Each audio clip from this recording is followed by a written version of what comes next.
meninggalkan jalannya, meninggalkan ini dan lain sebagainya. Artinya di sini dia rela meninggalkan segala sesuatu dan ikut Yesus. Itulah yang dimaksud dengan rela membayar harga untuk sebuah panggilan. Nah, kemudian kita memberi ilustrasi. Tuhan Yesus sendiri di dalam ayat yang lain saudara bisa cari ketika dia berbicara kepada para murid dan lain sebagainya, di situ dia berkata, serigala mempunyai liang, tetapi anak manusia tidak mempunyai tempat untuk meletakkan kepalanya. Apa artinya ketika Tuhan Yesus berkata seperti ini? Bahwa bukan hanya berbicara tentang itu, tapi Yesus sedang berbicara tidak mempunyai tempat untuk meletakkan kepalanya. Apakah Yesus betul-betul tidak mempunyai tempat untuk meletakkan kepalanya? Saya pikir tidak. Tapi itu sebuah gambaran begitu sibuknya di dalam pelayanan sampai ini tidak terpikirkan. Nah, itu misalnya seperti itu. Itu kan dari ayat yang lain. Seperti itu. Atau misalnya Paulus, ya, memberi contoh Paulus. Paulus ketika memberikan penjelasan kepada penatua-penatua yang baik di Efesus, di dalam suratnya kepada Timotius, dia berkata bahwa jangan memberangus lembu yang sedang mengiring. Nah, itu tidak tepat, tidak pas. Mungkin yang pas orang yang membajak tidak layak untuk menoleh ke belakang, atau sapi yang membajak itu Tuhan Yesus yang bicara. Seperti itu, Bu. Jadi bisa mencari cerita-cerita, tetapi yang cocok dengan yang kita ilustrasikan, dan jangan mencabut konteks dari ilustrasi yang kita ambil. Itu yang paling penting. Oke. Makasih, itu yang saya bisa sampaikan. Baik, terima kasih Bapak Nur untuk jawabannya, dan terima kasih juga untuk Ibu Tuti yang sudah bertanya. Di sini sudah ada lagi pertanyaan dari Zoom, dari chat, dari Ibu Maria, Pak. Saya bacakan pertanyaannya. Maaf Pak, agak keluar konteks. Menurut Bapak, mengapa khotbah itu penting, Pak? Apakah dalam ibadah harus ada khotbah, Pak? Terima kasih, GBU. Itu Pak isi pertanyaannya, Pak. Oke, kalau mengapa harus penting, Ibu mungkin baca di dalam 2 Timotius pasal 4 ayat 1 ya, di hadapan Allah yang akan menghakimi, di hadapan Allah, di hadapan Tuhan Yesus, beritakanlah firman Allah itu baik atau tidak baik waktunya dan lain sebagainya. Itu beritakanlah firman Allah. Kemudian Tuhan Yesus, kalau Ibu lihat di dalam pengalaman di dalam hidupnya, waktu dia melayani di tanah Israel, dia keluar masuk di desa, dia masuk di rumah ibadah, dia ngapain? Memberitakan firman Allah itu, kan gitu. Kemudian kalau kita lihat ketika orang-orang Israel pulang dari pembuangan, Ezra juga memberitakan Taurat Tuhan itu. Musa ketika menasihati orang-orang Israel ketika mau masuk Kanaan, ceritakan atau beritakanlah Sema Israel itu ke anak cucumu terus menerus. Jadi kalau lihat dari situ ya jelas memberi khotbah dalam pengertian adalah memberitakan firman Tuhan itu penting. Itu karena firman Tuhan yang mengatakan itu. Kemudian apakah ibadah itu harus ada khotbah? Kalau Ibu Bapak lihat di dalam tradisi gereja mula-mula maupun ketika Tuhan Yesus hidup di Palestina, ketika masuk di sinagog, ataupun bait Allah, selalu ada waktu di mana penjelasan Taurat, penjelasan firman Tuhan itu disampaikan. Sehingga bagian yang tak terpisahkan di samping pengorbanan, ujian, syukur, pemberitaan firman Tuhan itu adalah bagian yang integral dari sebuah ibadah kepada Tuhan. Itu yang saya sampaikan. Baik Pak, terima kasih untuk jawaban dari pertanyaan Ibu Maria. Di sini masih ada 2 pertanyaan dari Ibu Maria Pak, namun kita beralih ke pertanyaan yang kedua. Di sini saya bacakan isi pertanyaannya. Izin minta tips Pak Nur, apakah ada tips berkhotbah untuk tema Natal Pak? Terima kasih Pak Nur. Itu Pak isi pertanyaannya, silakan dijawab Pak. Oke, kalau tip itu tidak ada. Kalau tip itu ya tidak ada.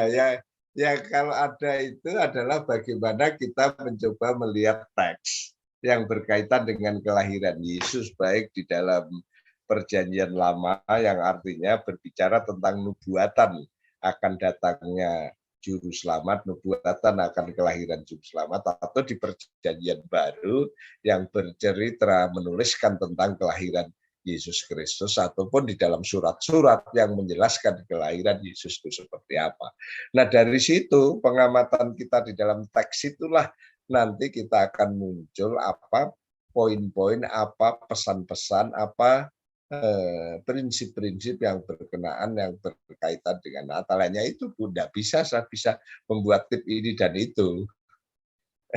Itu sebabnya kan saya sering bilang gini, orang pada umumnya menganggap khotbah itu gampang. Ya, buat tema kemudian jelaskan, ya memang gampang kalau hanya kayak gitu. Tapi khotbah yang berdasarkan teks Alkitab, khotbah yang berdasarkan apa yang dikatakan Tuhan melalui para penulis Alkitab dan apa yang ditangkap oleh penerima pertama di dalam Alkitab itu. Nah, itu sulit. Nah, itu yang saya sering katakan, sehingga orang kadang-kadang meremehkan khotbah karena berpikir khotbah itu hanya bicara tema dan diuraikan. Nah, itu gampang. Orang yang fasih ngomong itu bisa. Tapi kalau khotbah itu betul-betul dicari dari teksnya itu, nah itu susah karena teks ini tertulis ribuan tahun yang lalu. Lebih tua dari tulisan-tulisan para filsuf, lebih tua dari tulisan-tulisan yang ditemukan di Upanishad. Karena Upanishad itu kan zaman-zaman Abraham. Ini ditulis zaman-zaman sebelum itu kisahnya oleh Musa. Jadi agak susah untuk bisa melihat, belum belum belum melihat bahasanya, belum melihat budayanya kala itu. Yang penulisnya kalau Ibu Bapak perhatikan dari Kejadian sampai Wahyu itu bermacam-macam tingkat pengertiannya, tingkat kesusastraannya, ketinggian literaturnya berbeda-beda. Misalnya tulisannya Musa, tulisannya Samuel, tulisannya Daud, tulisannya Soleman, tulisannya Amos, Daniel, dan macam-macam itu Perjanjian Lama, belum lagi Perjanjian Baru sulit ya. Jadi ya memang kalau mau mencari gimana tipnya ya nggak ada tipnya ya hanya belajar membuka Alkitab, dipelajari dengan hukum-hukum hermeneutik. Kemudian dari hukum hermeneutik itu kita ketemu poin-poinnya, kita ketemu pelajarannya, kita ketemu prinsip-prinsipnya, kita ketemu gagasan-gagasannya, kemudian masuklah kita dalam hukum homiletik. Sehingga ketika kita memakai hukum hermeneutik, kita tahu kebenaran-kebenaran di masa lalu. Ketika kita pakai homiletik, kita mencoba kebenaran yang masa lalu dikomunikasikan dengan bahasa masa kini sehingga orang bisa paham. Kira-kira hanya itu yang bisa saya sampaikan. Kalau tipnya ya susah untuk bisa mencari tipnya kayak gitu.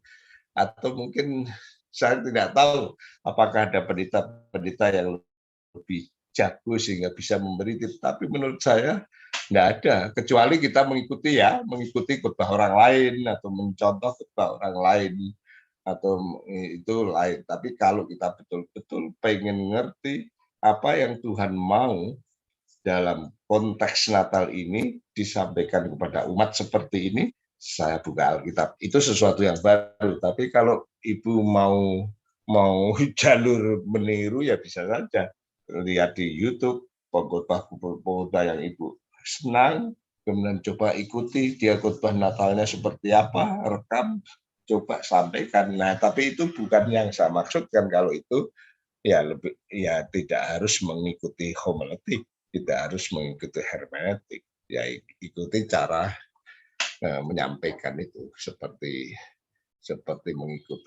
mencontoh orang lain seperti itu. Nah, tapi mungkin kita bisa bertanya, apakah tidak boleh mencontoh? Bisa mencontoh untuk awal-awal. Tapi kalau kita mencontoh terus, percaya sama saya, suatu saat saudara kehabisan bahan. Karena yang dicontoh tidak bisa. Itu yang saya perhatikan orang-orang yang khotbah tidak berdasarkan dari penggalian teks yang benar, bisa kehabisan bahan. Dan akhirnya mengulang. Seperti itu. Karena apa? Tidak mengambil teks itu dan menggali secara dalam dan mengkomunikasikan secara baik. Kenapa saya pakai istilah dalam? Saya baru saja menyampaikan firman Tuhan dan saya minggu lalu saya mengajar hamba-hamba Tuhan di Surabaya bagaimana menyampaikan firman Tuhan, sama seperti itu, mencari-cari yang paling mudah. Seorang penulis dia berkata begini, khotbah di masa kini, maksudnya masa di mana pengkhotbah kita bisa temukan di berbagai macam media. Kalau khotbahmu mau didengar orang-orang masa kini, dia menulis seperti ini. Maka khotbah itu mesti dalam. Sedalam Santo Agustinus. Tapi kalau hanya dalam saja, orang mungkin tidak bisa karena orang nggak ngerti. Tapi harus sesederhana dan sepraktis Billy Graham. Nah, tapi kalau hanya dalam, tapi sederhana dan praktis Billy Graham juga enggak tertarik. Tapi harus semenarik, se-entertain, menarik Jay Leno. Nah itu saya baca dari sebuah buku. Ada 3 kriteria, berarti harus dalam sedalam Agustinus, sederhana sesederhana Billy Graham, menarik semenarik Jay Leno. Nah, siapakah Agustinus itu? Agustinus itu teolog yang buah pikirannya, teologianya sampai sekarang mewarnai gereja-gereja di seluruh dunia karena pikirannya yang begitu luar biasa dalam itu. Lalu siapakah Billy Graham? Billy Graham adalah pengkhotbah abad lalu. Dia bukan teolog, sekalipun dia bergelar teologia, BTH, Bachelor of Theology, yang mungkin zaman sekarang disebut sarjana muda teologi. Bukan doktor teologi, dia punya doktor, tapi itu doktor honoris. Khotbahnya begitu sederhana, begitu praktis, dan jutaan orang melihat, mendengar, dan ada jutaan orang juga yang percaya Yesus karena khotbahnya. Siapa Jay Leno? Jay Leno adalah presenters di Amerika yang sering jadi host di televisi dan begitu menarik. Nah, tapi poin saya menarik bukan hanya yang lucu. Menarik bisa juga cara penggalian kita, cara penyajian kita, cara penyampaian kita. Tapi intinya khotbah mesti dalam, khotbah mesti sederhana dan praktis, tapi khotbah mesti menarik. Nah, itu yang susah dicari. Itu yang susah ditemukan. Nah, itu berarti yang bisa memenuhi kriteria itu kan tidak sembarangan. Jadi begitu punya kerja keras untuk mendalam, tapi juga punya keterampilan untuk bisa menarik, punya sesuatu yang bisa menyederhanakan sesuatu yang sulit itu. Nah, kira-kira itu mudah-mudahan memberi tantangan atau memberikan kebingungan, saya tidak tahu. Terima kasih. Jawaban saya itu, Mbak. Baik, Pak. Terima kasih. Ini masih dengan pertanyaan yang sama dari Ibu Maria.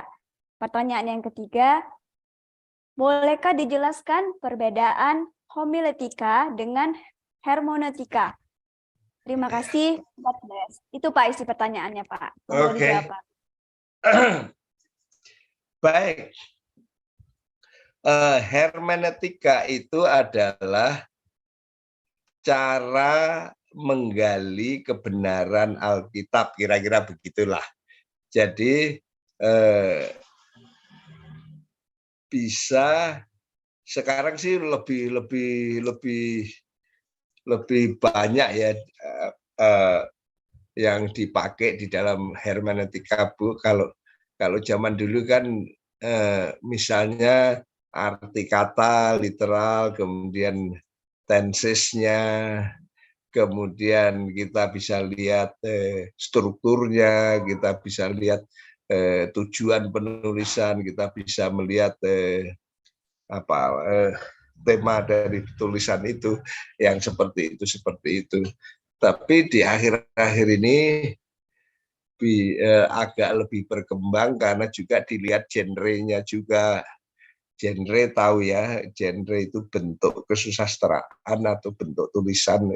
Mudahnya bentuk tulisan, ada genre yang bergenre sejarah atau narasi cerita.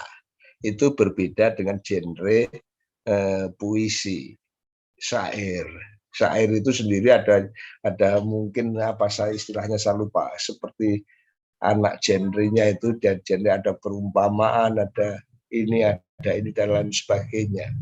Kemudian ada genre apokalipse, ada genre argumentasi, surat apostle itu. Nah, genre-genre itu juga memiliki karakteristik yang berbeda dari sudut tulisan, sehingga untuk mencari kebenarannya juga tidak bisa disamakan. Nah, itu yang saya lihat seringkali orang tidak pengalaman seperti itu, bukan pengalaman, pengertian seperti itu, sehingga ketika dia lihat genre puisi pun dia lihat seperti melihat sejarah. Tapi sebaliknya, sejarah dilihat seperti puisi itu kan salah, gitu loh.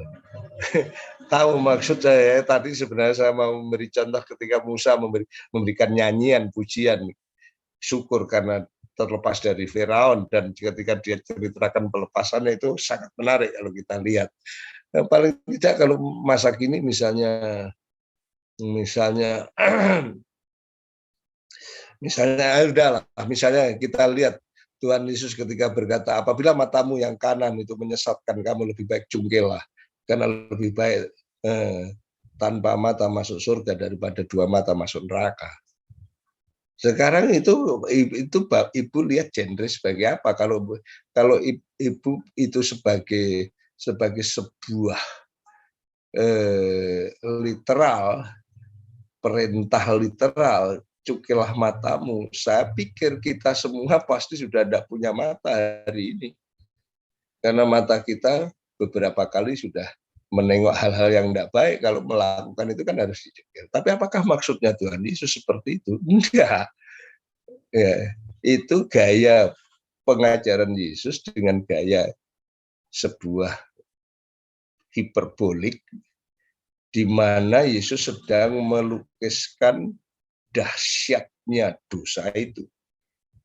Yang artinya matamu itu jangan melakukan yang mengakibatkan dosa. Jadi itu dahsyatnya seperti itu. Jadi kadang-kadang orang kan tidak bisa membedakan apakah ini pengajaran hiperbolik atau literal, apakah ini gambaran apa dan lain sebagainya seperti itu. Nah, itu wilayah hermeneutik, Ibu.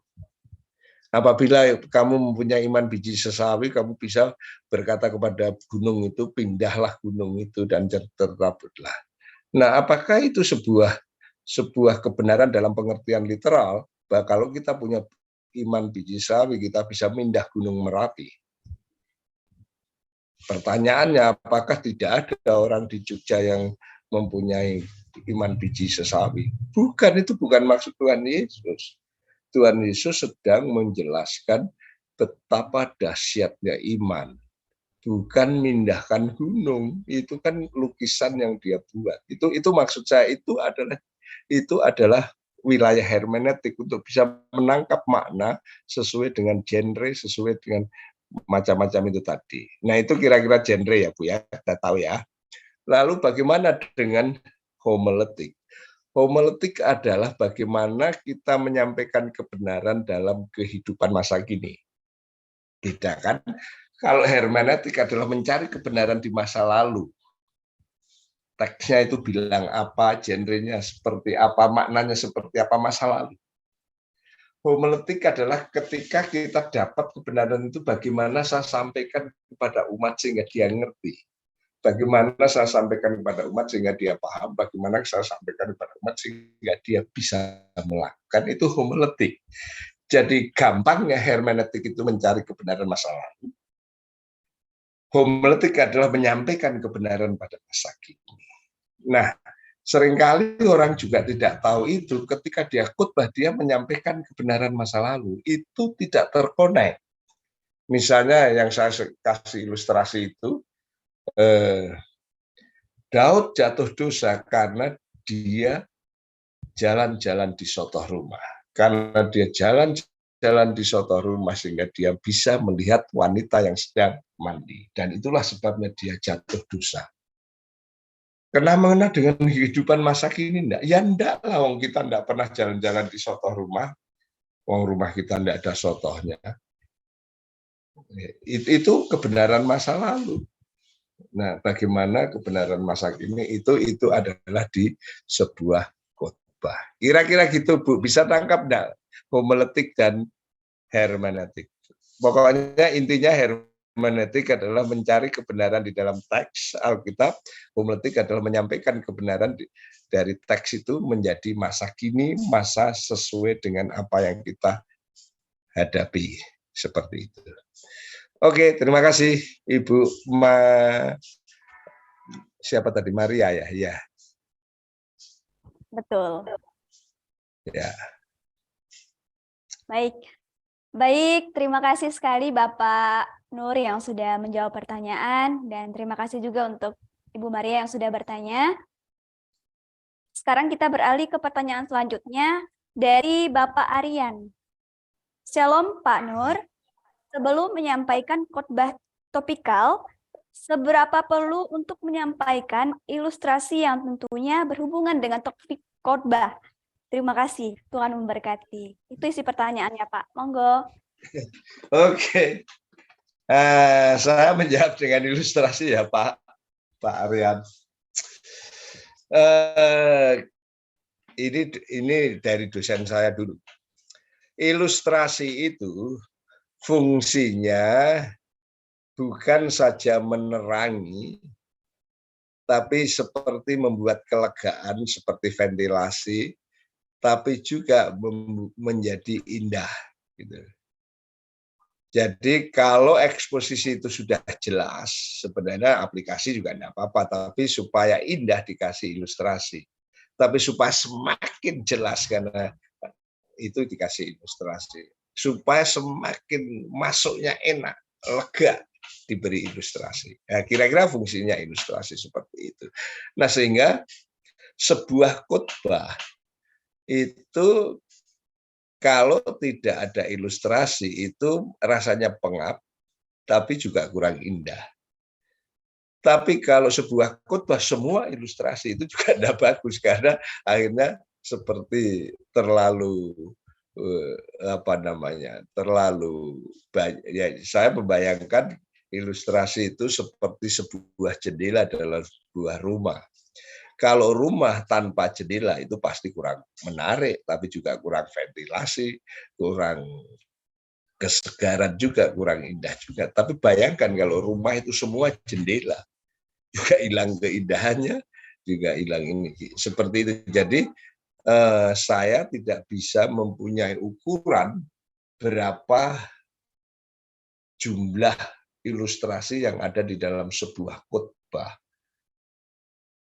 Itu adalah berkenaan dengan bagaimana seorang pengkhotbah untuk bisa merasakan apakah khotbah ini diberi ilustrasi ini pas atau tidak, apakah ini terlalu banyak atau tidak, apakah ilustrasi ini perlu atau tidak, menyangkut atau tidak, itu adalah sebuah rasa seorang pengkhotbah di dalam mempersiapkan sebuah khotbah, entah itu topikal, entah itu tekstual. Ketika sudah kerangkanya sudah jadi, kemudian kita berpikir seberapa yang saya harus kasih ilustrasi, di mana saya harus kasih ilustrasi, apakah ini pas atau tidak. Mungkin itu Pak jawaban saya Pak Aryan. Jadi saya tidak bisa memberi sekian persen atau sekian banyak, tidak bisa. Tapi kira-kira kita yang punya cita rasa sebagai pengkhotbah seberapa seharusnya dan kurang berapa seharusnya, seperti itu. Mungkin kesaksian aja. Dulu ketika saya masih muda, mungkin karena terpola dengan cara menjelaskan ilustrasi dan aplikasi, dan ketika saya mengajar homiletika sejak tahun 85 di STI dulu Pak. Waktu itu masih belum sehebat ini ya, informasi dan teknologi yang luar biasa. Saya biasanya menyuruh mahasiswa untuk membuat tugas, membuat ilustrasi dan ditulis di dalam satu lembar kartu ilustrasi apa, aplikasinya apa, atau artinya apa gitu.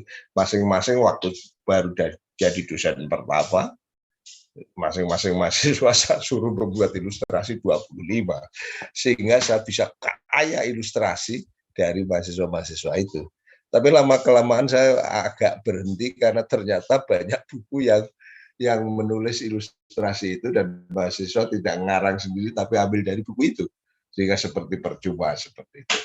Tapi zaman dulu saya lumayan banyak ilustrasi, sehingga khotbah-khotbah saya zaman dulu itu ilustrasinya menarik karena saya waktu masih muda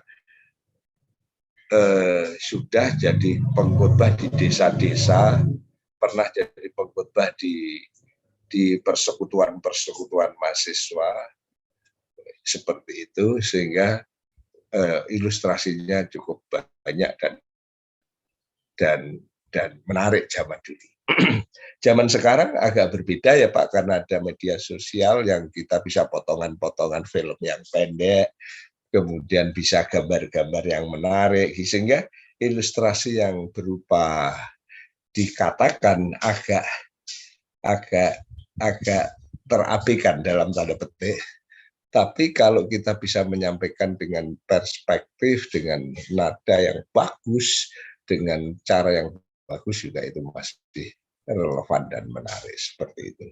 Sekalipun harus diakui zaman sekarang kan sudah banyak sekali ya media-media yang bisa mengambil potongan-potongan film pendek itu, yang orang Korea itu bisa kreatif membuat cerita-cerita atau karangan-karangan yang pendek-pendek atau bisa yang lain seperti itu. Jadi sebenarnya ilustrasi menjadi semakin bagus bagi orang-orang sekarang. Terima kasih, itu aja yang saya sampaikan Pak.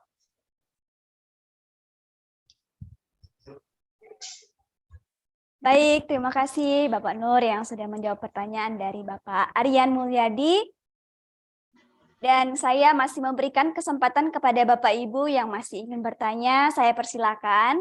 Boleh raise hand, kemudian membuka atau menyalakan mic-nya, atau bisa juga bertanya melalui chat Zoom.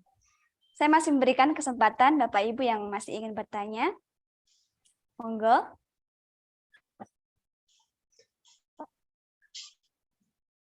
Apakah masih ada yang ingin bertanya?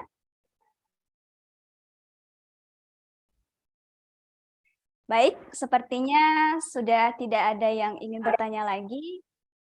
Mungkin Bapak Nur yang ingin menyampaikan materi atau mungkin menambahkan materi, saya persilakan Bapak. Saya beri kesempatan hingga pukul 18.50, Pak. Monggo, Pak. Ya, makasih. 6-7 menit ya. Oke, saya lanjut. Share screen sebentar.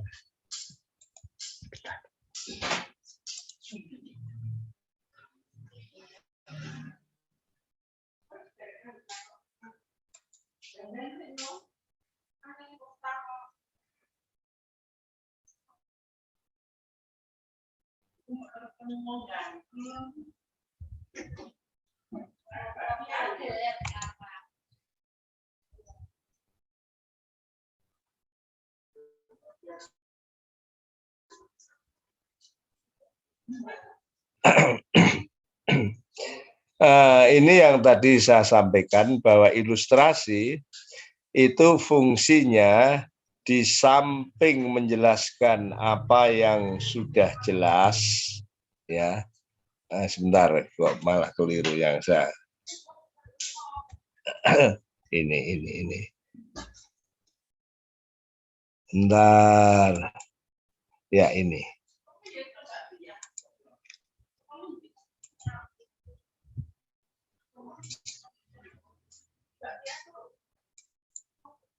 Jadi fungsi ilustrasi di samping untuk lebih menjelaskan apa yang sudah dijelaskan, maksudnya yang sudah dieksposisi tadi, kalau sudah jelas sebenarnya diaplikasikan juga oke-oke saja.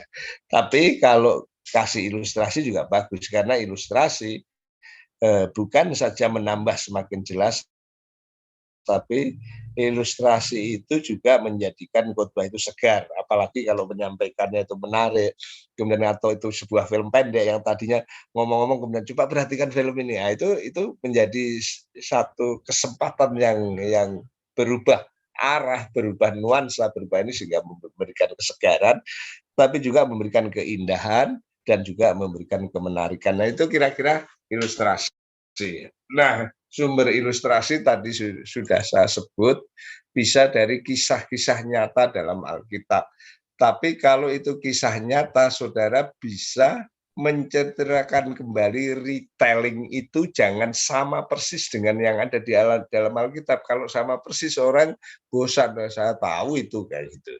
Tapi menceritakan kembali dengan cara yang menarik, tetapi menceritakan kembali jangan sampai terlalu liar sehingga tidak cocok dengan apa yang dikatakan di dalam Alkitab, seperti itu. Nggak mungkin kalau saudara pernah lihat film Narnia itu kan bercerita tentang kebenaran Alkitab, sekalipun kadang-kadang terlalu jauh seperti itu. Nah itu kisah-kisah nyata.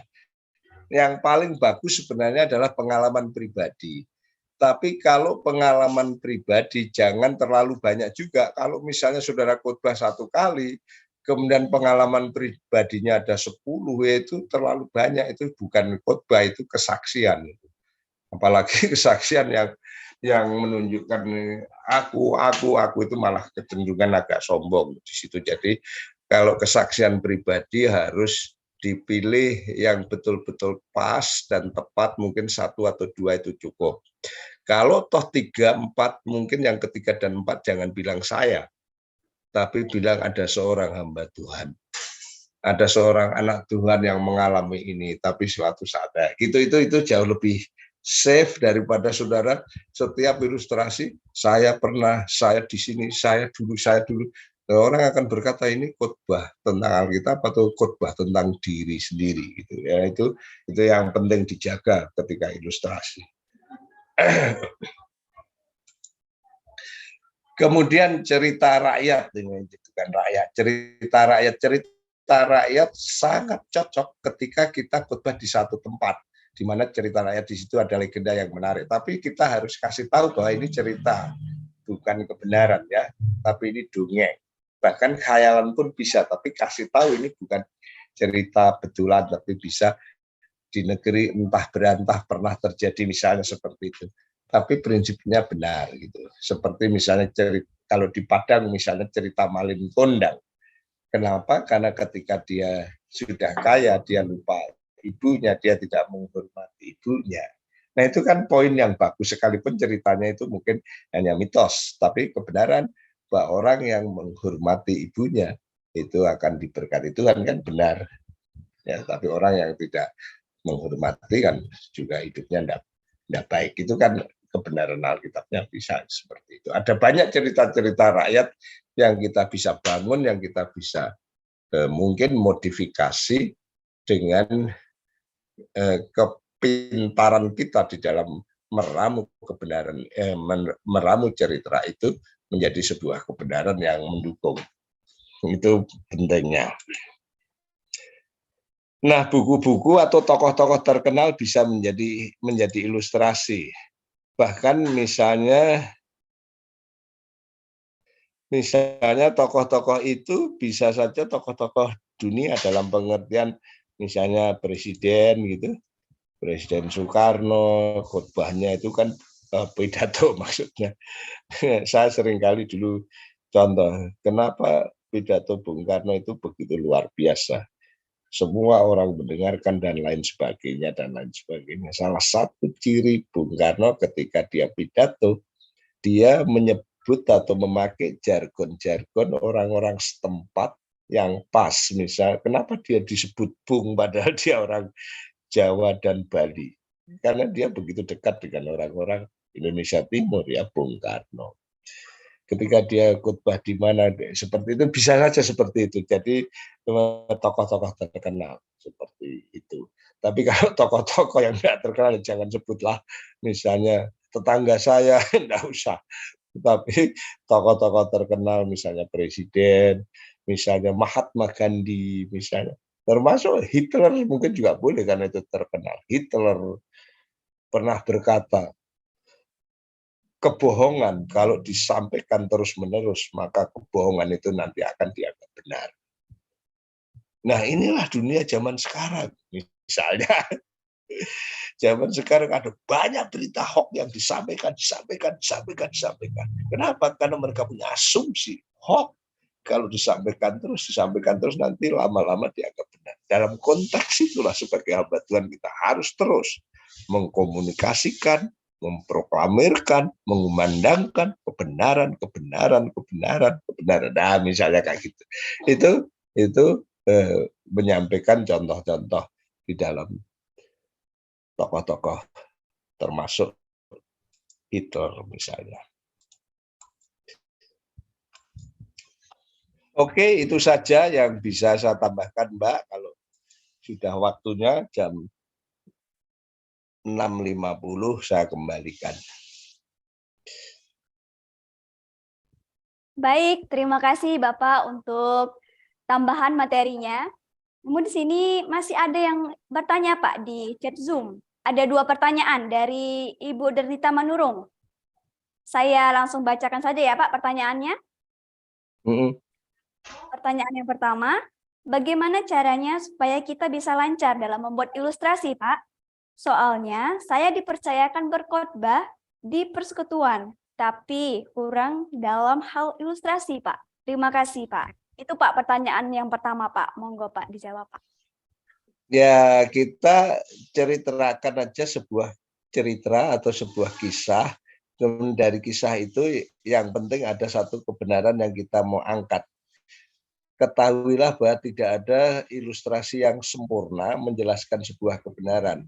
Pasti ada sisi-sisi yang tidak pas, tetapi ada kebenaran yang menonjol yang bisa kita ambil, dan itulah yang paling penting. Jadi kita sampaikan aja sebuah cerita yang ada manfaat atau ada poinnya. Itu yang penting. Kemudian mungkin saya jawab yang kedua sekalian itu ya. Yang tanyanya itu apakah bisa kita membuat ilustrasi dari cerita rakyat dalam khotbah, apakah ini menyalahi aturan atau enggak?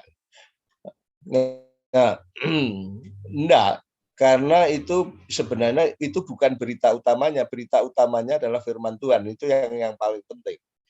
Nah, ilustrasinya adalah untuk memberikan gambaran, memberikan keabsahan, memberikan sudut pandang untuk kebenaran itu. Misalnya saya bilang begini, Bu, ini saya cerita rakyat ya, bahwa kita kan punya keyakinan bahwa Tuhan ada di dalam kita di dalam Tuhan, toh. Yesus kan berkata, apabila kamu tinggal di dalam aku dan aku tinggal di dalam kamu, gitu kan, ya. Misalnya kebenaran itu bahwa kita di dalam Yesus, Yesus di dalam kita. Dan saya cerita, pada zaman dahulu di Demak, ada seorang yang namanya Syekh Siti Jenar. Nah, ini cerita rakyat di Demak sana. Saya orang Kudus, jadi dekat dengan Demak. Nah, Syekh Siti Jenar itu mempunyai keyakinan bahwa dia dan Tuhan Allah ada di dalam dirinya. Nah, itu menyalahi ajaran di Kesultanan Demak. Sehingga suatu saat dia dipanggil ke Kesultanan Demak untuk mempertanggungjawabkan itu. Ketika dipanggil, dia diberitahu Syekh Siti Jenar disuruh datang ke Demak. Syekh Siti Jenar berkata, tidak ada Syekh Siti Jenar, yang ada Tuhan Allah. Kemudian yang memanggil itu bilang sama Sultan, tidak ada, karena jawabannya tidak ada Siti Jenar, yang ada Tuhan Allah. Oke, kalau gitu panggil Tuhan Allah. Dan dia bilang Tuhan Allah disuruh datang ke Demak.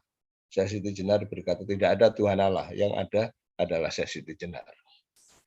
Nah, akhirnya utusan itu juga bilang, tidak ada Tuhan Allah, katanya ada Syekh Siti Jenar. Akhirnya Sultan itu mengutus Sunan Kudus ke sana. Dan ditanya, kamu harus menghadap ke sana. Tidak ada Syekh Siti Jenar, yang ada Tuhan Allah. Oke, kalau gitu Tuhan Allah dan Syekh Siti Jenar dipanggil ke sana. Seperti itu. Nah, itu cerita. Pertanyaannya, apakah sama Tuhan di dalam kita dan kita di dalam Tuhan dengan konsep dari Syekh Siti Jenar? Kan boleh gitu. Nah, itu contoh cerita untuk membandingkan konsep panteisme dari ajaran Syekh Siti Jenar dengan aku bersama kamu senantiasa bahkan sampai kesudahan alam dalam ajaran kekristenan. Terima kasih, saya kembalikan. Sudah kurang 5 menit, jam 7. Baik Pak, terima kasih untuk jawaban dari pertanyaan Ibu Dernita. Ini ada pertanyaan terakhir Pak dari Ibu Dernita Pak. Saya bacakan pertanyaannya. Pertanyaan yang terakhir, apakah bisa kita membuat ilustrasi dari cerita rakyat dalam berkhotbah? Apakah itu tidak boleh menyalahi aturan dalam berkhotbah Pak? Itu Pak isi pertanyaannya Pak. Itu tadi yang sudah saya jawab. Oh ya baik. Sudah terjawab ya. Baik, ya. Mohon maaf tadi ada kekeliruan. Baik, Bapak Ibu, semua pertanyaan sudah terjawab. Terima kasih untuk Bapak Nur yang sudah menjawab pertanyaan dan terima kasih juga untuk Bapak Ibu yang sudah bertanya.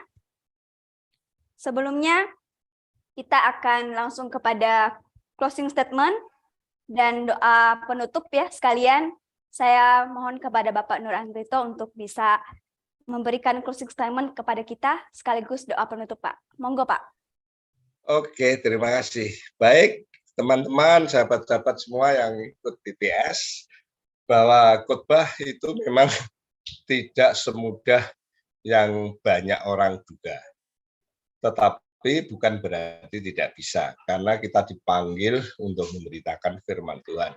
Oleh karena itu, Tuhan memberi kemampuan kita dalam berpikir, tapi Tuhan juga menyediakan Roh Kudus yang menolong kita, dan Tuhan juga mengizinkan firman-Nya ditulis. Sehingga kita dengan kemampuan berpikir kita bisa belajar, dengan kepekaan terhadap pimpinan Roh Kudus, kita bisa mengerti kebenaran firman Tuhan. Dan disitulah kita betul-betul terbantu dari semua yang Tuhan sudah siapkan, sehingga kita bisa berkhotbah tentunya sesuai dengan kapasitas dan kemampuan kita masing-masing yang diberikan Tuhan kepada kita. Jadi tetap semangat dan tetap berusaha untuk belajar, untuk mencoba, untuk menyampaikan kebenaran firman Tuhan sesuai dengan panggilan dan sesuai dengan teks yang Tuhan percayakan kepada kita. Mari kita berdoa bersama-sama. Bapa yang di surga, terima kasih atas waktu ini, terima kasih atas sharing, pengalaman, pengetahuan, maupun pendalaman kami berkenaan dengan mempersiapkan khotbah untuk disampaikan kepada umat, dan biarlah kami bisa menjadi komunikator firman Tuhan yang baik, mencari kehendak Tuhan, dan yang sesuai dengan kebutuhan umat, dan kami menyampaikan di dalam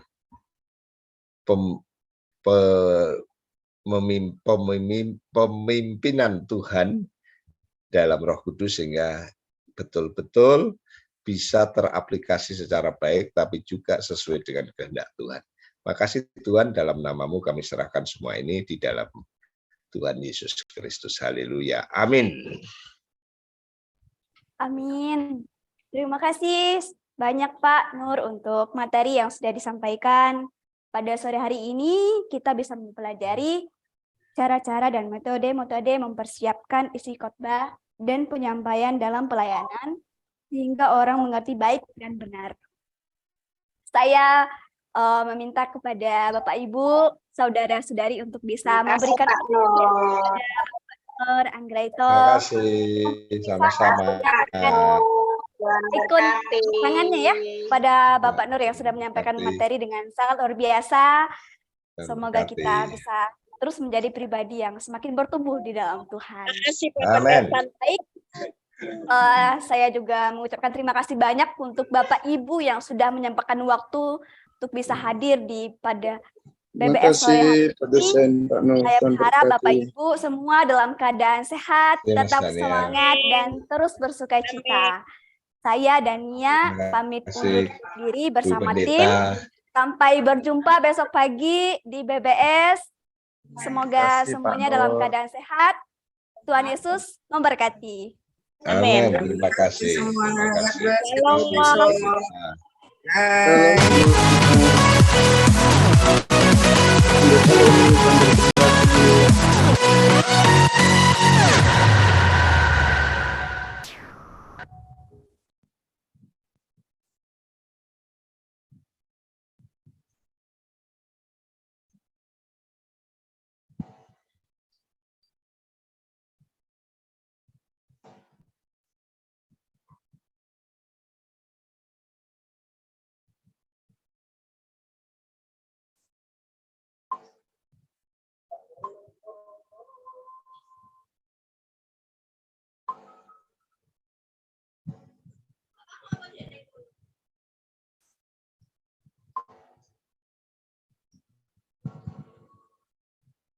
Udah keluar kok.